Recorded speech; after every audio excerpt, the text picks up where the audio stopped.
Yablal City Legal Officer Judge Jesus Carbon durante el press conference na City Hall antes aga kay Chene Conele gag order o no quiere Conele madaman kwento si Judge Maria Rowena Modesto San Pedro del Branch 158 Pasig City Regional Trial Court del National Capital Region acerca el caso ya plantel gobierno lokal kontra con el mga miembros del Moro National Liberation Front o MNLF envuelto na Zamboanga siege.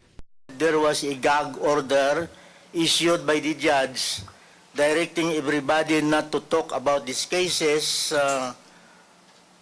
and all questions should be addressed to the spokesman of the Supreme Court.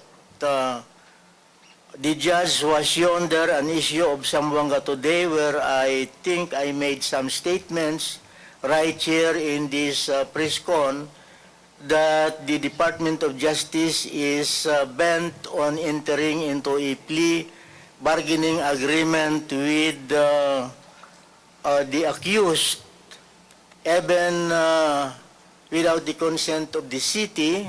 Pero asigun con Carbon, hindi ele ay sige con este orden. Solamente con el mérito del caso lang ele hindi man kwento, pero ay continua ele man kwento con el estado o andanza del caso. Responsibilidad según disuyo para informa con el mga Zamboangueños, especialmente con el mga que directamente víctima del guerra, si cosa y el tapasa na kaso.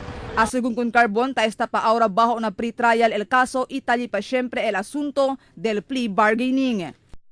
I don't believe in these gag orders. I feel that I was sent to Pasig City using the money of the people of Zamboanga, and I returned. I could not even tell them what is happening there in Pasig. So I am of the opinion that so long as I don't talk about the merits of the case, it's my duty to inform you what's happening there.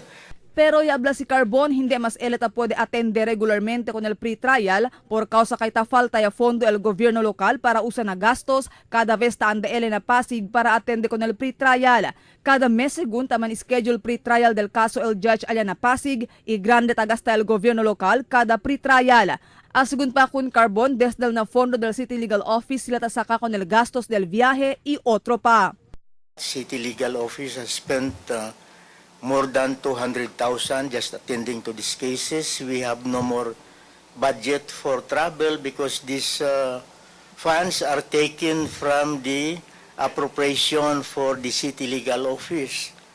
So we have to look for some funds within the office, and what was affected was our budget for documentation of several land transactions which would need registration on the Register of Deeds. We got 50,000 from there, and we don't know where else will we get these funds for travel. Mientras tanto, dale también su opinión si Carbon acerca el plano del President-elect Rodrigo Duterte para man-meeting con Nurmi Suari, founder del MNLF y uno del mga akusaw na Zamboanga siege. But Ms. Suari is a fugitive from Will there be justice. misgiving? Will we trust in our justice system? The case of Ms. Suari cannot be dismissed unless the dismissal is made by the court. Marifita Mayo, Dateline Zamboanga.